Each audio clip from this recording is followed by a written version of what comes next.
Hello everybody, welcome to a new video. Today I want to show you how I make value sketches for watercolor landscapes. I've always wondered how come some artists can turn very mundane looking subject into very beautiful paintings. So I did a lot of research on that. And today I want to show you how value distribution, composition, and also different types of edges can make a painting more beautiful. For this video, I'm only going to use perylene green. In the next video, we will talk more about color explorations and different elements in easy watercolor paintings. So if you don't know what value means, it's how light or dark a color is. Everything we see can be turned into black and white. To make things easier for beginners, we're only going to use 4 values today. The first one being white or almost white. And then we have light gray, dark gray, and then black or almost black. When you become more familiar with the concept of value and start to observe the world in black and white, you notice that in daylight hours, most landscapes is usually never predominated by dark grays or nearly black values. Unless of course you're painting a very stormy sky or in a very dense forest.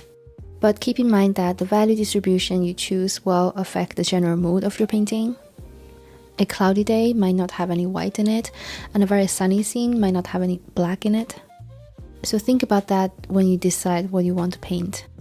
And also try not to have equal amount of every value, because that's very repetitive and not very interesting to look at. So I recommend doing these tiny thumbnail sketches. My favorite place to find realistic reference is MapCrunch. You can choose whichever country you want to see, and it's very fun to see the different climates in different parts of the world.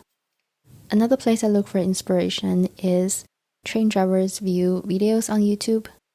This one might take a bit more patience, but I think it's super relaxing to look at. The great thing about thumbnail sketches is that they're so tiny, there's no way to fuss about details like one single strand of grass or anything like that.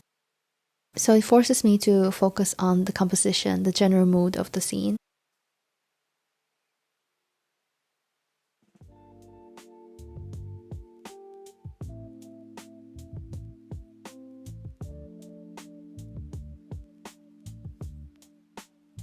It's also extremely helpful for learning water control and also planning efficient workflow in watercolor. Like, what should I paint first and what can I do while waiting for certain areas to dry. I can go through many sketches like these in a very short amount of time and learn a lot from my mistakes. I will also know what to expect and what not to do when I'm painting a bigger piece. Another thing I like to do is tweaking the reference in value to make them suit the look I want. Like in this photo, I want to lighten up the scene and make it a bit more airy and sunny. So I will choose this section and reduce the contrast and also lighten the value a bit. It also helps to push this section further blended into the background, so they don't compete with the focal point, which is the boat and the reflection in this case. So you can see how it already has a better look and a bit more painterly feel to it. But you don't have to do this, of course. You can choose to record nature exactly as you see it. That's totally valid, nothing wrong with that. But remember that nature or man-made things like buildings, they almost never serve the best designs on a plate for you. When it comes to composition, the famous painter Edgar Payne has a really excellent book about it. There is a PDF download, and I really recommend you to take a look at his theory and maybe do some value sketches on them. I know it might feel like a lot, but you don't have to apply all the rules in every painting. They're just tools, and over time it will become like second nature. You can also do value studies of your favorite artists, see how they plan and orchestrate their value shapes. Now I want to show you a few basic components of a landscape. So imagine the space as a room, like we're in a very large room. The sky is like the roof and the ground is like the floor. So the top and bottom part of the painting, they are closest to us, closest to the viewer's eyes. It's up to you where to place the horizon, which is the most far away from us.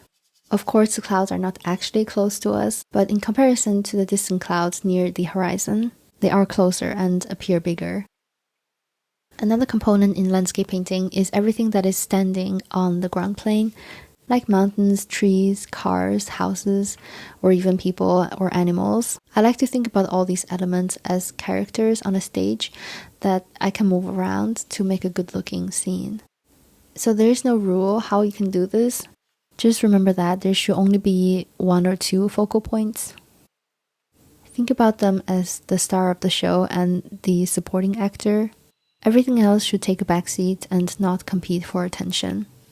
And also, our eyes cannot see great details in distance, so it's better to save the sharper edges and contrast for the midground or foreground, where our eyes can actually see details.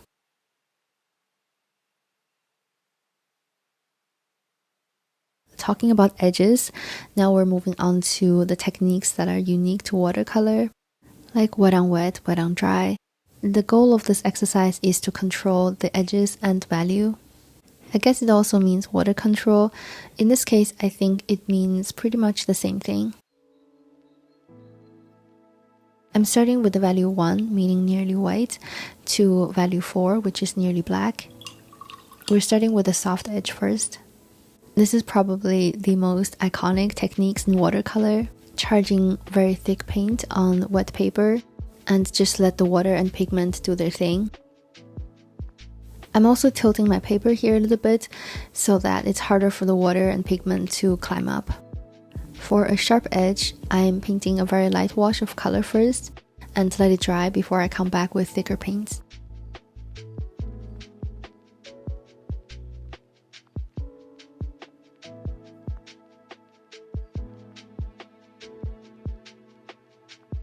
Next, we're gonna try from light gray to dark gray.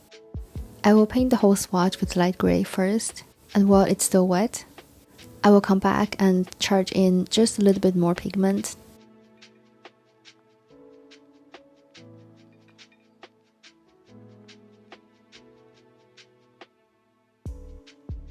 And a bit of lifting here.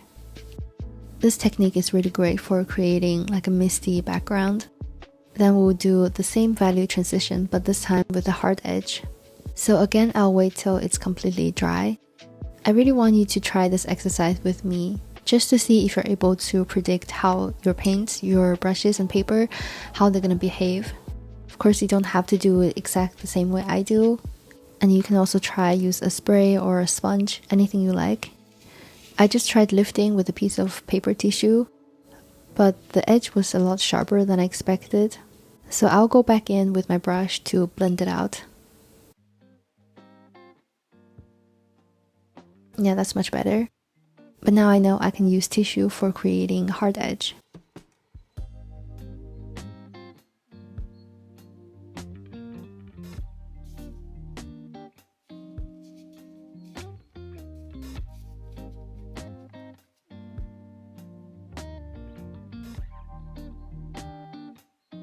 Let's also try if we can paint the darker swatch on top. I'm tilting the paper to encourage the pigment to flow downwards, but it doesn't look like it wants to move very much. I decided to let it dry a bit so I can go back and correct that. There was a bit cauliflower happening, but I can always go back and paint over it.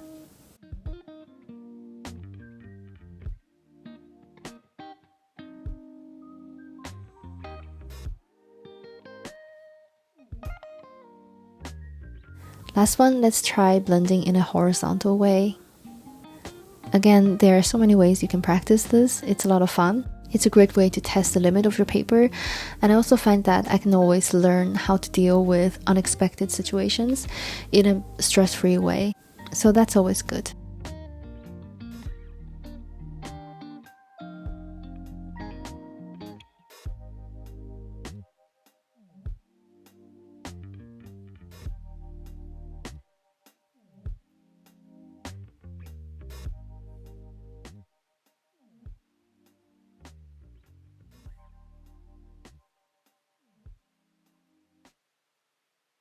I also want to do another quick value study. I think a good painting should have a combination of soft and hard edges, and also a combination of high and low contrast areas. Joishka, she is an artist on Instagram, and she combines these techniques in the most gorgeous way. I strongly recommend her classes on Skillshare if you have access to it.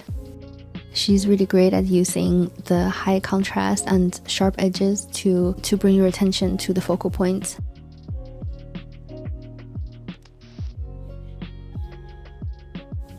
It's always easier if you know what the focal point should be before you start.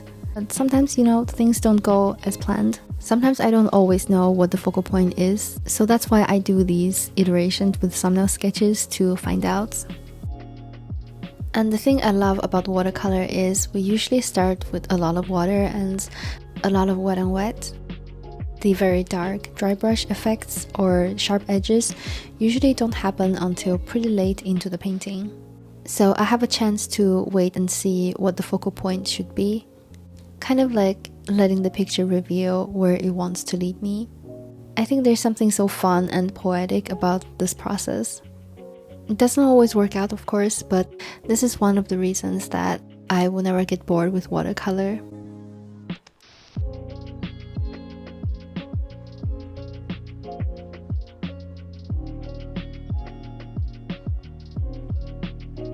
I hope this was helpful. I know it seems like I'm not actually giving you any concise suggestions on what you should do, but we look at the world differently and we find beauty in different ways. So I don't want you to think there is one correct way to do it, but I just want to share with you the resources and practices that I found most helpful. So I hope you enjoyed this video as much as I did. Let me know if you have any questions when it comes to watercolor landscape painting. I will try to cover them in part 2 when we start playing with colors. Thank you for watching, and I will see you very soon. Goodbye.